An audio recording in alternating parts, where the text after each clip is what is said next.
Good afternoon in the Americas, good evening in Europe, and a very early morning to any insomniacs from Asia.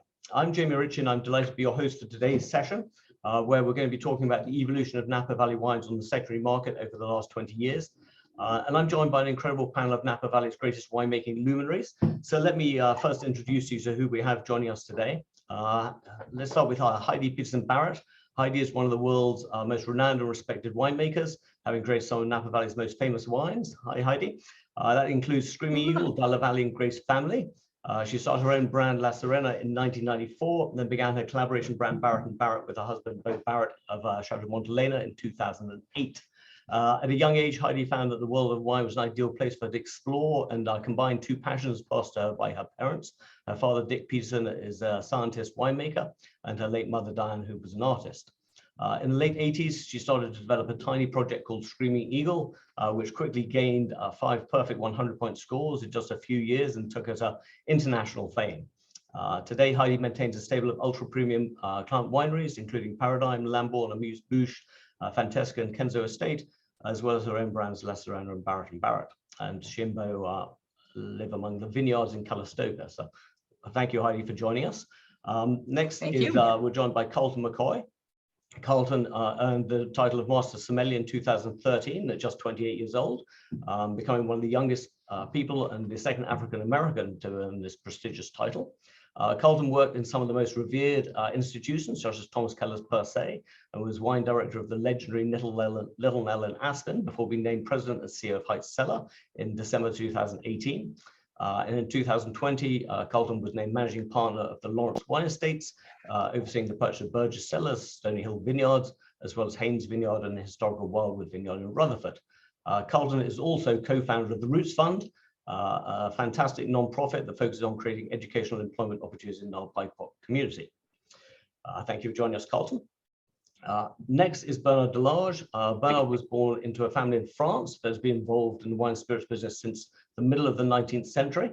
He studied at the University of Bordeaux and earned the Dual Tasting Diploma from the Institute of Enology in Bordeaux. He spent all of his career in the world of fine wines and spirits, from managing a cognac house to managing the promotion of Chateau Palmer, traveling the world as the Chateau's wine ambassador. And in 2014, he joined Mr. Van's Golden Group in Hong Kong. And as the CEO of Golden Wines since 2017, he's led the wineries of this group as president of Chateau Le Bon Pasteur in Pomerol and managing director of Sloane Estate in Rutherford. So thank you for joining us, Bernard. And last but certainly not least, we have Philippe Melka. Philippe is also a native of Bordeaux and has always been fascinated by soil. He earned a degree in geology at the University of Bordeaux, and a class in winemaking in his final year was a turning point, propelling him to earn a master's degree in agronomy and enology.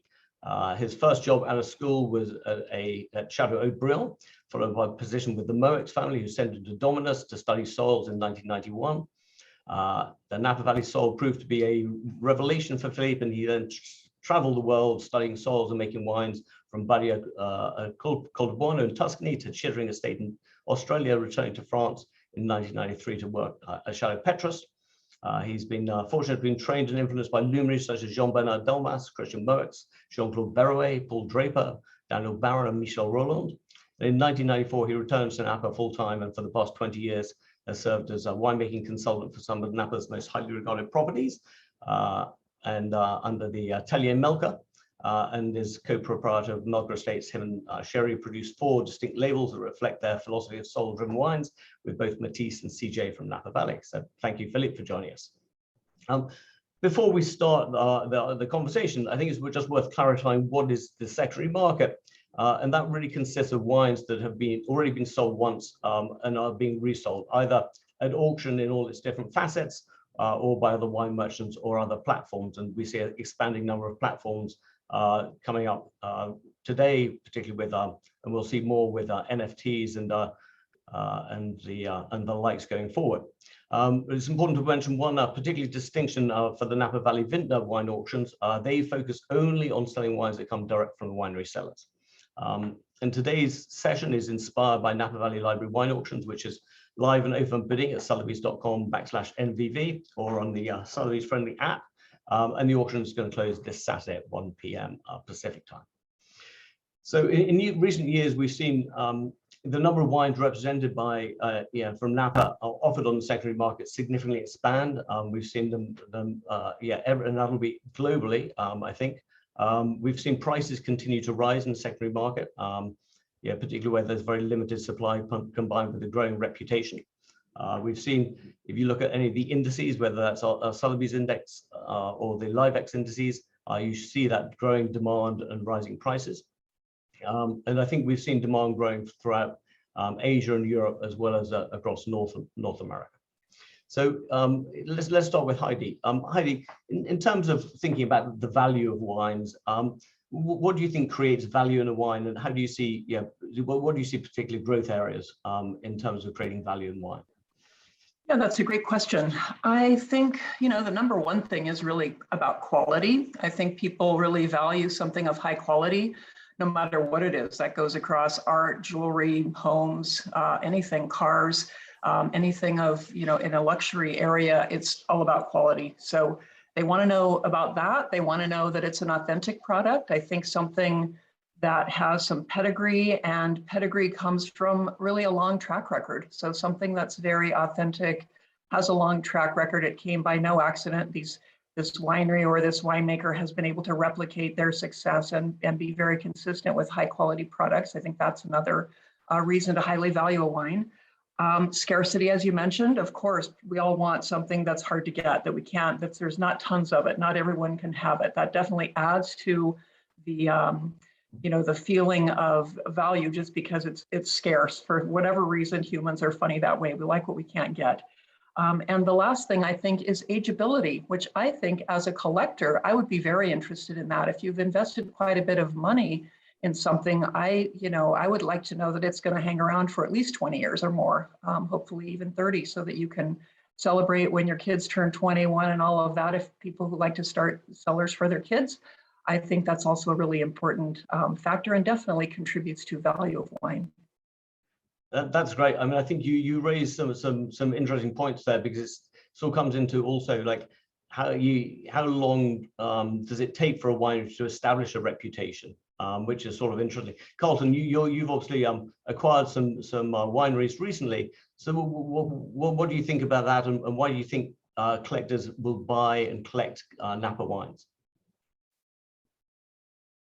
Well, I think just in general, for many years, we in the Napa Valley dealt with this sort of reputation of perhaps the wines wouldn't age. So a lot of sellers didn't maintain collections, and where we've been really fortunate is to purchase estates that kept great libraries. So now we can bring those to the market and to prove a lot of these sort of early doubters of the Napa Valley wrong, that the wines do age impeccably well. So with having those old cellars that have been preserved at the estate, people are tasting those wines, and there's a renewed interest in properly cellared Napa Valley wines. And I think that's why we've seen, especially in the last 10 years, the value of those wines and the interest only increase. Restaurants like Press, who have made it their priority to further prove the ageability of the wines, they've also helped the effort, and I think that's been a big part of it.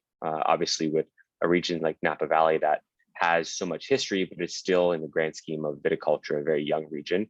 There needed to be decades of aging to prove that the wines were ageable, and I think we're at the point now where that's been proven, and we're starting to see a lot more interest in the prices holding in the secondary market, in the auction market. And you have obviously wineries that go back to with heights back to the 60s, and Stoney Hills, way back as well. So that's obviously a little bit different to wineries that were established, more recently in the 1990s. Yeah. So how does that impact? Yeah. Well, I think personally, it's a luxury to be able to reference those wines and to be to share them with our guests, whether it be directly or sold through auctions like Sotheby's. But I think what we're starting to see is that the wines can, to Heidi's point, not only age 20 years, but in often cases 60 years or even more. We always say we know for a fact that the wines at Height Cellar can age for 60 years, but the wineries are only 60 years old, so we think they can age longer. And we're really excited to continue to reference those wines to prove that they can age.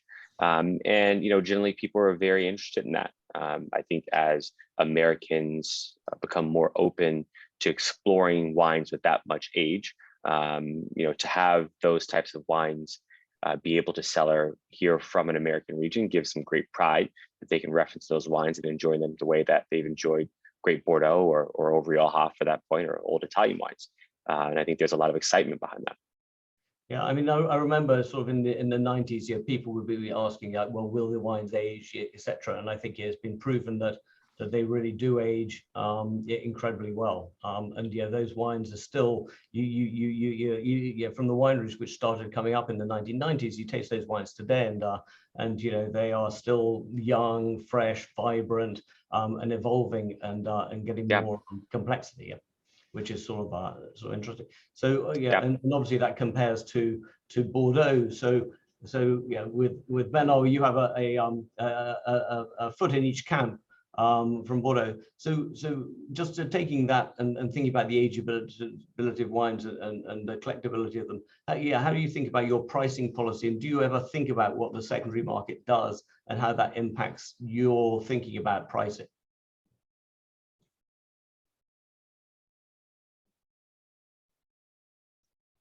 Hi, Benno. Do you hear me? Sorry, I was on mute. Can you repeat the question, please, Jamie? Sure. So with the evolution of sort of the wine in the marketplace and where the marketplace is going, do you look at the secondary market and think about that in terms of your pricing? Do you care at all about the secondary market? Do you track it? I know lots of different people have different thoughts about that. Yeah, it's quite an interesting point. Of course, we have a look at it, but I must say that Sloan is a very young winery, relatively young, I would say. It was established in 97, and the first vintage was 2000. So in terms of aging, it's only a 20 years old experience. That said, secondary market, of course, is a market that we don't control at all. Because by definition, it's the secondary market. It's not our primary market. We mostly target the wine lovers who like to discover and enjoy the Napa wines and at their best. And we don't target a secondary market. That said, when the wines are getting older, the only way to source them is the secondary market, because most often there is not much anymore at the winery. Maybe we will talk about that a bit later. This question is interesting for wines that are getting much older than what Sloan has experienced so far with 20 years of experience. So for now, secondary market is not our target at all. And of course, in terms of I think you had in mind whether or not it impacts our pricing policy. It doesn't really impact it at all, because first, the volumes of Sloan wines on the secondary market is quite tiny. And of course, we follow it, but it's very tiny. Right. So playing on from that, I mean, obviously every winery, and I'd say this goes across the wine and spirits business too, they want to sell to consumers who are going to store and drink their wines.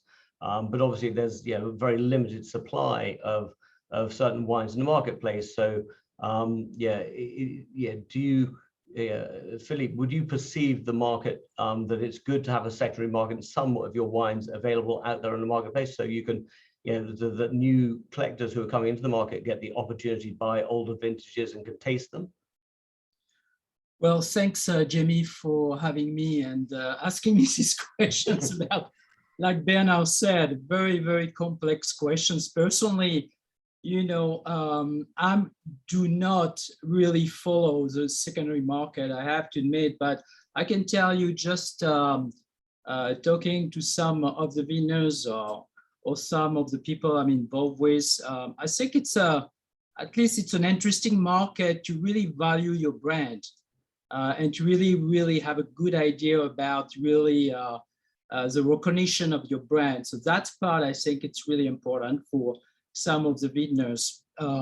especially if the pricing go up, if the pricing is much higher than their retail pricing. So that's pretty much what I can tell you about this. Otherwise, I'm really the wrong guy to ask. I have to admit, Jamie. So a question's come in about authenticity, and we've touched upon it a little bit earlier. But obviously authenticity, and with the blockchain coming through now, etc. So Philippe, what do you think about obviously authenticity direct to consumer sales? Knowing you're buying it directly from the winery. Obviously the issue of authenticity in our business, in the wine business, we navigate authenticity on a daily basis in the secondary market for us. But how do you see that, and how are you thinking about that from your perspective? Well, I was triggered to really focus on value in wine, like we started to talk about. So authenticity, you throw me a little bit of curveball, Jenny. But what I can say is like I experienced is, let's say, the 90s, where really we started to really focus on authenticity in Napa Valley. I think Heidi has maybe a direct link with when Screaming Eagle starting to really, I hate to say it, but come up out of nowhere and really strike the market and really put really an important footprint in terms of being very rare. Of course, other larger wineries were already fairly famous in the market of Napa Valley, but I think Screaming Eagle was maybe has a little extra edge to it by being so rare and so recognized, like fast and furious recognition in a way. So you started to really have those kind of focus on authenticity in wine in Napa Valley, and you started to see a lot of, I think, probably collectors being concerned about it as well. So that's really my experience. And then you're starting to have a lot of technology to be able to been developed to be able to really help the consumer or the collector, I think, to feel comfortable about really the purchase of their wine and their collectible items. So there's sort of two types of authenticity. I guess there's the authenticity of, am I getting the right wine in the bottle and going to be drinking the right wine? And then there's authenticity to the site and the location of where you're producing the wine. Yeah. So yeah, that's a good. Sorry. You go. No, Jamie. Yeah, absolutely. And I think the wineries have been have done a great job by in terms of branding their products and really really shows the consumer all the effort and work they've been doing behind any kind of product to make sure the consumer understands that there's definitely authenticity behind it. I think there's basically really this communication and what been really done over the years to make the consumer at least feel comfortable and the winery feel reliable. And so if we move on to ageability and drinkability, Heidi, how do you how do you think about that from the wines you make in terms of the drinkability, the ageability, the drinking window, from your perspective? Well, I've always been a pretty firm believer that if wine is made in a really balanced style, if you put it in the bottle and it's balanced, it will age very beautifully in balance that whole time. If it has all the structure and, for me, as much fruit as possible up front, I think that's really what carries it. And if the chemistry is proper, if you have, more reasonable chemistry, not super high pH, really doesn't do wine any favors for ageability. I think a more moderate pH range for reds, not that fun to talk about for most people, but as winemakers, I think that's a serious consideration, as well as alcohol level. I think also more moderate alcohols tend to age better, but the super high alc ones may not, or the fruit will die off before, the wine has reached its peak. So for me, you know, working in Napa Valley for over 40 years, I mean, I really have seen that the wines we make here generally age really beautifully. And we're really fortunate with that. We have all the perfect conditions as far as soil and climate and location. All of that really bodes well for potential for really great ageability. If wine is made properly, it absolutely can do it. And that is very important to me when people buy my wines or any of my clients' wines. I want them to have options of it being delicious when we release it, but also down the line, it's really your choice of how old wine is that you prefer to enjoy it. So I like to encourage people, if they can afford to buy a case, you know, get it, open one now, open one every year over the next 12 years, or start later, save it for 5, and then start opening one every year. But if you find a year that you particularly enjoy it, say it's 8 or 10 years out or 12 years out that you prefer, keep going, don't wait too long, because we've all done that. We've all saved wine too long and seen it go, you know, not totally over the edge, but maybe not at its best. So I'd say you've got options when you buy wines from us.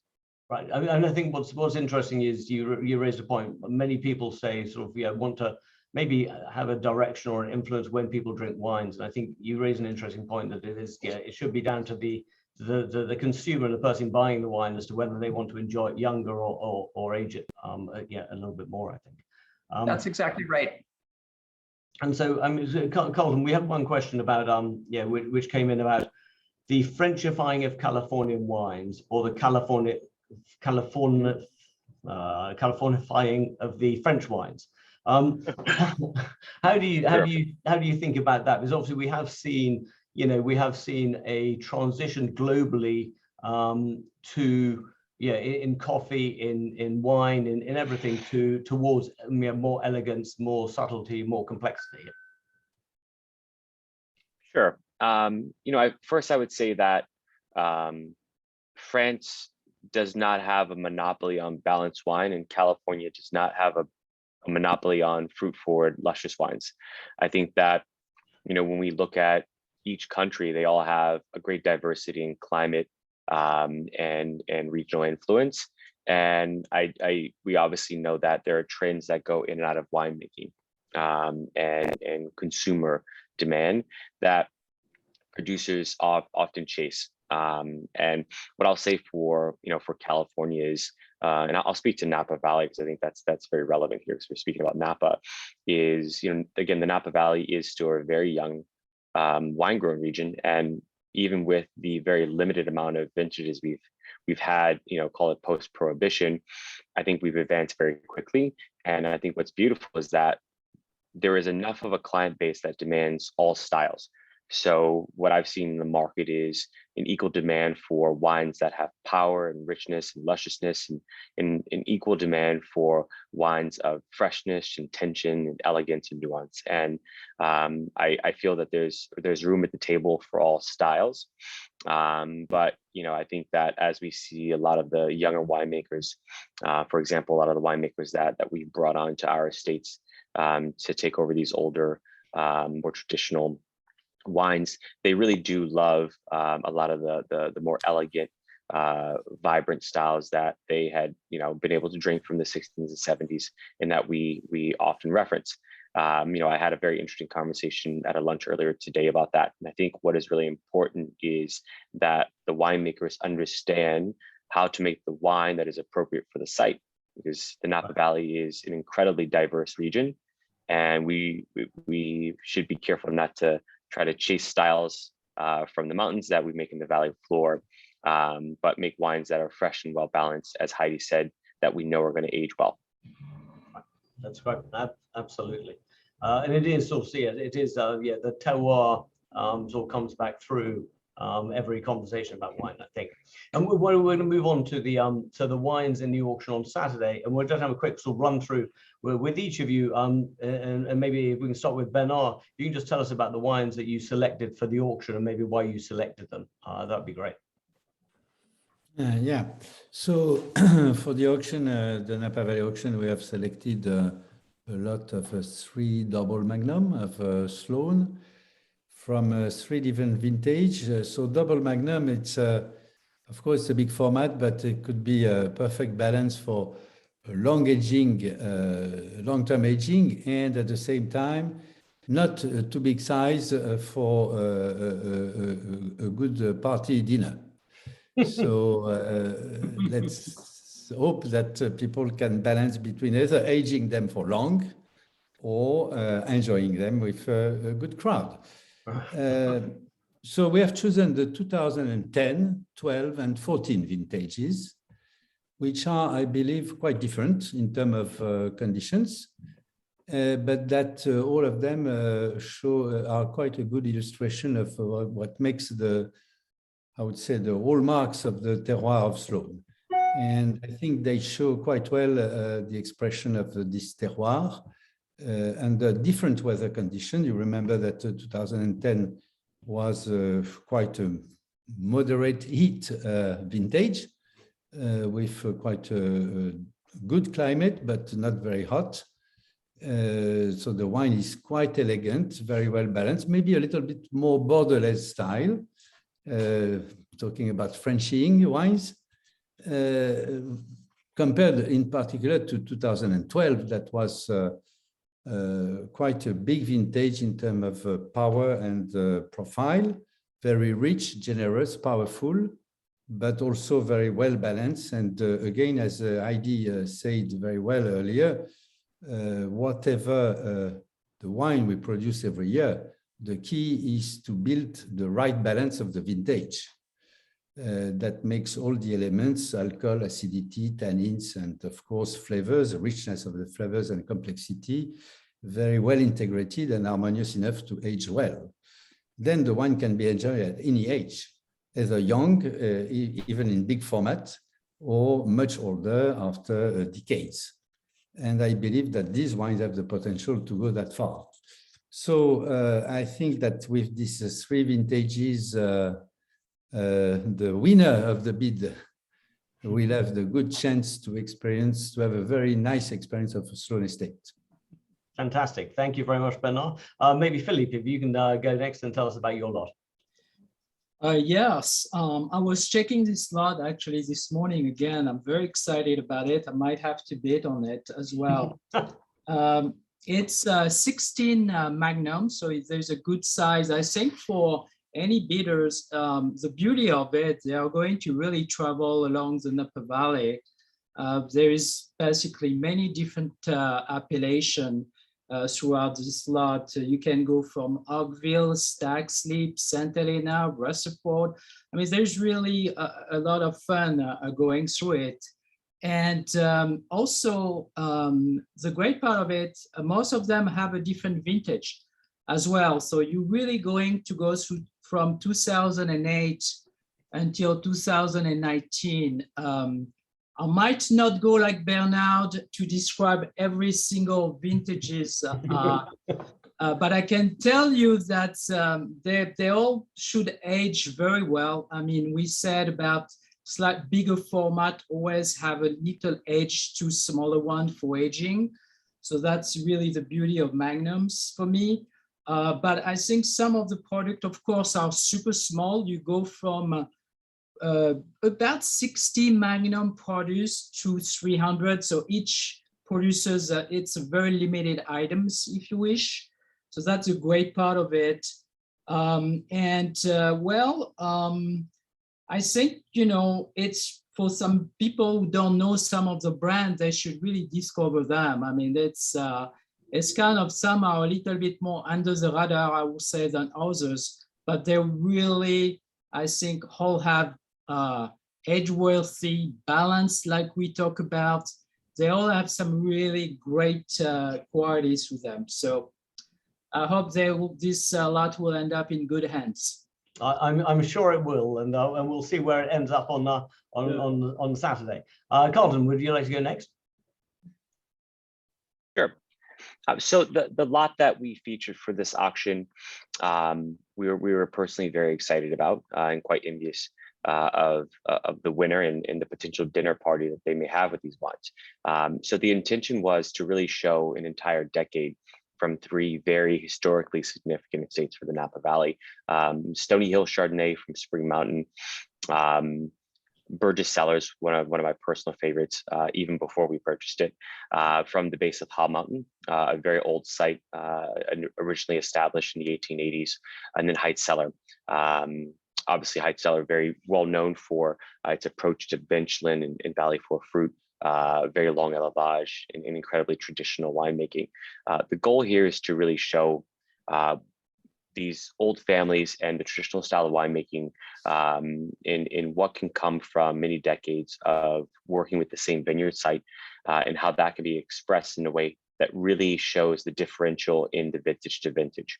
I think often people think of the Napa Valley, which is a very sunny and warm place that we're very blessed to live and work in, as a place with very little vintage variation. I think with this lot, every vintage you will see is very, very different, as these sites are dramatically different. And they are intended to be consumed in one night with one very large dinner party. So. Great, fantastic. That's a wonderful lot. And Heidi, how about your lot? Yeah, so I have to credit Connor Best for also helping us pull our lot together, because it was a matter like herding cats, trying to get donations of wines or additions of wines from all my client list. Everybody put in magnums, I believe. La Serena put in a magnum of our 2012 Cabernet Sauvignon. That's a beautiful bottle itself, but I know the wine is going to be really delicious as well. At 10 years old, it's just getting going, but that was such a great vintage in Napa Valley. So I know that's going to be a beautiful wine. The bottle is all etched in gold leaf and signed and all of that good stuff, as well as one of our more fun proprietary blends. We put in a magnum of our Pirate blend, Pirate Treasure Red, which, when you were talking about growth areas for secondary markets, I think that's where it is. I think it's in some of our own proprietary blends that are distinctive and unique to wineries. I definitely see growth in that area with interest in a lot of Cabernet-based blends and just other red blends that winemakers feel compassionate about making that are also quite ageable. So most of my clients, I think Kenzo definitely was included, Paradigm, Fantesca, Lamborn, Amuse-Bouche as well. They're all magnums that I've made over the years. And so it's an eclectic collection of vintages, but wines that we all felt passionate about that we wanted to include in a Heidi Barrett lot. Fantastic. That's a wonderful lot. We're going to move on to maybe having a quick conversation about how do you think about your library collection, because I think many wineries didn't realize the amount of wine that they would need 15, 20, 25 years ago, that they would need for entertainment, for people visiting the property, etc., and that their library collections are much thinner and smaller than they would like them to be today. So, Colton, why don't we start with you? How do you think about the library collection at the wineries you run and manage? Well, we were very blessed that the McCrays, the Heights family, and the Burgess family definitely had the foresight to realize that if we were to prove that these wines from the Napa Valley had aging potential, that the best way to do that was to age them on property, which is obviously a very large financial commitment. But these were families that had a very long-term commitment to the Napa Valley and for what we knew we needed to do. And I think, for those bidding on this auction, I think it's such a special opportunity for them to procure wines that I think a lot of wineries, especially wineries that perhaps have just started in the last 10 to 15 years, may not have those libraries, to access them and to see, really what those wines can do in the cellar and have the potential of, without dealing with issues that we spoke before of authenticity issues or perhaps poor storage. I think it's really a great opportunity to be able to buy directly from the producer, which is really, really rare. Well, it is without a doubt the best, and what every collector wants is what we love to do at Sotheby's. It's if you get the opportunity to do it, and it comes back to the authenticity issue. Bernard, thinking on the same issue, do you think about it on a percentage of production? How do you think about it at Sloan? Well, I think of course it's very important to keep some library stocks. I'm not sure that we are very good in illustration to answer the matter because of the size of the production with less than 8,000 bottles a year. unfortunately, we cannot keep what I would like that we can keep. I would ideally like to keep something like 20%, but unfortunately, we are far from that. So library stocks for us is a dream, if I may say, that we cannot really achieve for now because of the size of the production. So, but library stock, of course, is very important for the future, and as you say, is to prove the ageability of the wine. But anyway, it's how it is. We cannot keep more than what we have for now. Okay, thank you. And then Philippe, so how do you think about that? Do you ever get into late releases or do anything like that?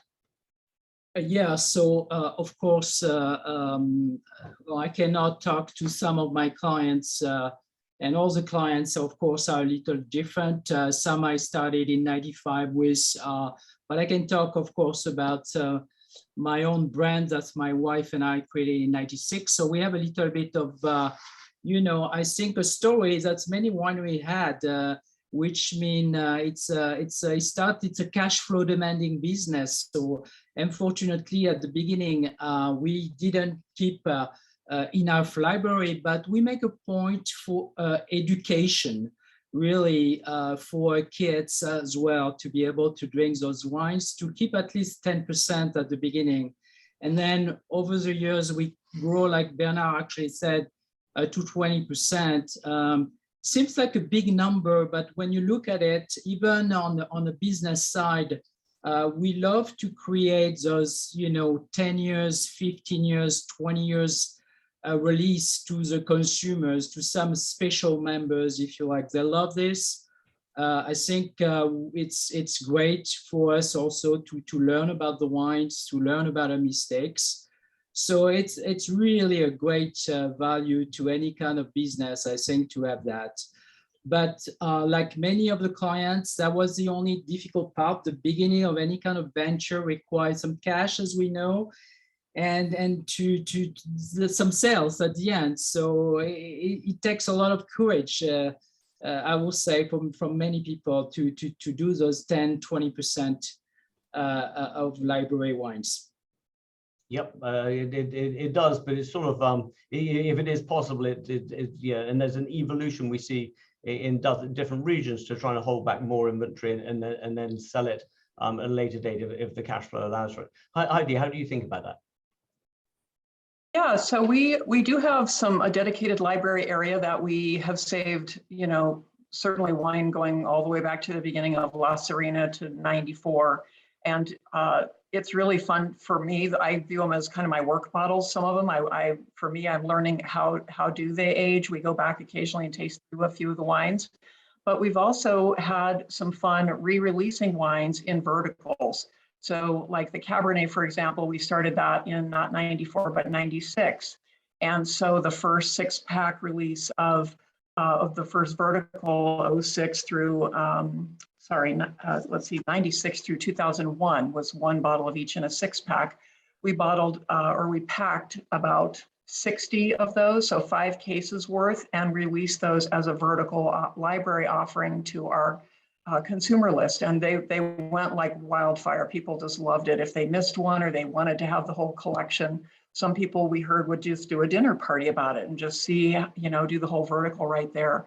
And we've done the second collection, and I think we're about to maybe do the second or the third, which would be 09 through 2014. Probably we have enough to do that as well. So typically we would save, depends on the wine, what we have available, but somewhere, not a lot, 5 to 10 cases of each. And that's about it. And then we tend to save a few magnums of each.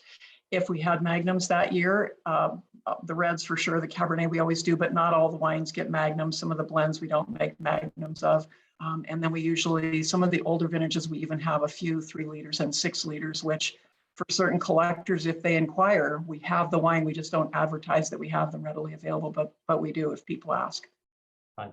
And then I think what the all 4 of you have given me the sort of the underlying inclination to bid in the auction, because it just shows the authenticity direct from the winery, and the fact that that there isn't much wine available that has been stored directly from the winery and becomes available. So it's like this auction is a super opportunity to get the diversity of wines, with the obviously perfect provenance and authenticity. I think if we touch on just one more subject today, in terms of your distribution policy, and maybe we'll start with you, Philippe. Do you think about your distribution policy in terms of domestic, global? How do you think about that? Well, from the start with my wife and I think, especially, when you come from Bordeaux, I think you have like always a global mind. You really want to think about the brand as an international brand. You want to share the wine on an international market. I think it's really important to also to have an international recognition. So the way we did it, of course, since the beginning, was really to go to some market in a very small fashion. I mean, we are a small winery. Melka Estate only produce about 3,000 cases overall. So we had to be very cautious about where to go and really target the market. Of course, we'll have a culture of wine, but I have to admit, some market where my wife and I wanted to travel to as well. So that's a fun part of building a brand. You want to really have a little fun as well on the side note. But we went to the usual market, like people where Asia was mostly Japan for us at the beginning. And then with the relationship of some of the clients, we went as well South Korea, and we go a little bit Singapore and Taiwan. I think that's related to what's going on in Napa right now for the small brand. And the UK and European market have been very important as well. But as we know, Napa wines in France have always been not a very, big market for a lot of people from here. So we really grow more like in Switzerland or Denmark, some of the northern, basically European countries and UK. But we started from the beginning, and that's what I wanted to say. Because from the beginning, the mojo of the brand was to become international.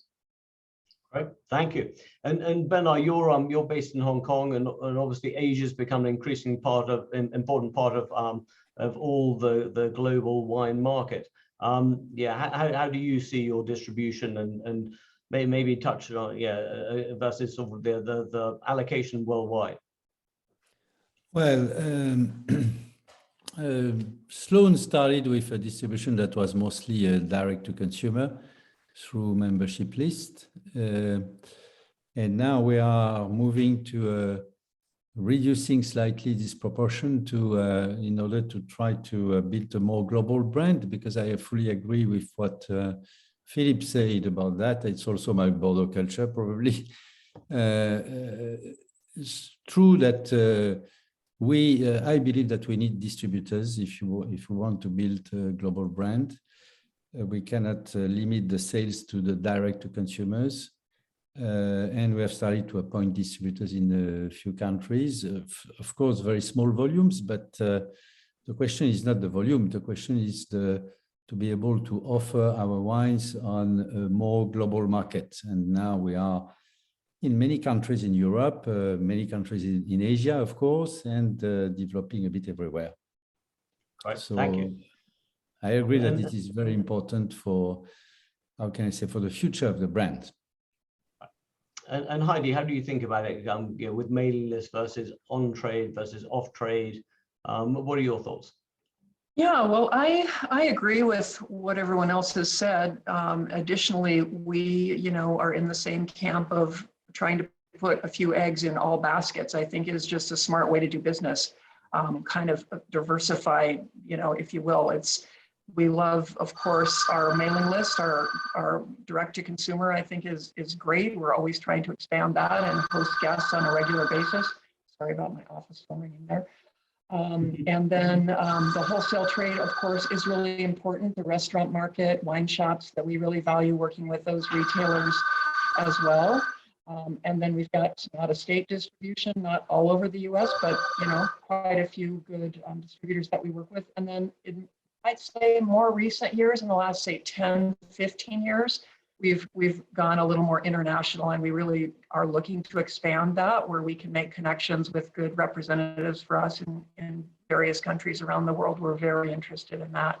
And we've got some great ones already, but we have room to expand that a little bit, and we value that very much, like everyone else said as well. Right.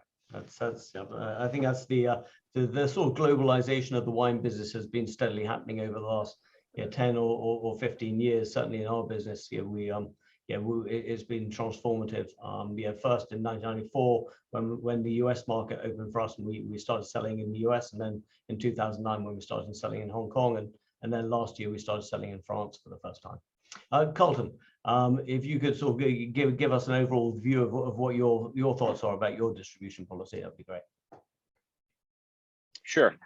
We've always felt that it was very important to have a great balance. We have particular SKUs in estates where we could sell almost the entire production direct. But ultimately, what we find is a brand that is in the market, as far as the rest of the world is concerned, doesn't really exist. As it's our intention to have, world-renowned estates, it's sort of a basis that people need to see the wines in the market to be able to interact with them. It's also a great opportunity to continue to build interest and support for your estates. So we, while sometimes it's very difficult to send those wines out into the world and to watch the profitability sink, it is an investment for the long term. For our teams at the estates, a lot of them have an enormous amount of experience in hospitality. So for us to be able to take care of our guests personally and guide that buying and interaction at the estates, it's been very valuable for us, and also very fulfilling to create those direct connections and to be able to tell the stories. And a lot of the guests that are on our mailing list, sometimes, for instance, Stoney Hill, are sometimes the third generation buyer. So they have an incredible connection to the estate. But with that said, if the wines are not sold out in the distribution market, then you sort of start to cease to exist. And it's very important for us to have the wines distributed, not just domestically, but also internationally. And I think as far as the export markets are concerned, I think Philippe was sort of spot on as to the regions and countries that tend to be very supportive of wines from the Napa Valley. We probably see the least interest from countries that produce a lot of their own wine. But for regions like Scandinavian nations, the UK, Switzerland, all over Asia, actually, we see an enormous amount of support, especially for our older historical brands. That's fantastic. I think, and that probably brings us to the conclusion of our panel talk today, because I think that's all we have time for. So I would like to thank our panelists, Heidi, Philippe, Bernard, and Colton, for joining us and taking the time out of your busy days to do it, because I know we know how busy you are. I'd like to thank everyone who came and joined us on the call, and also remind you to visit the Napa Valley Library Wine Auction at sotheby's.com/NVV or on the Sotheby's app. The auction goes live at 1 p.m. Pacific time on Saturday, and I'll be the lucky auctioneer to be standing up there and selling the wines. So I look forward to seeing it broadcast live on either on the app or on the website. And so I look forward to hopefully seeing you on the other side of a screen in the auction on Saturday. In the meantime, I look forward to seeing Heidi, Philippe, Bernard, and Colton at some stage soon in Napa Valley. So thank you very much for joining us, and have a wonderful afternoon, evening, or day if you're in Asia. Thank you very much. Thank you. Thank you all.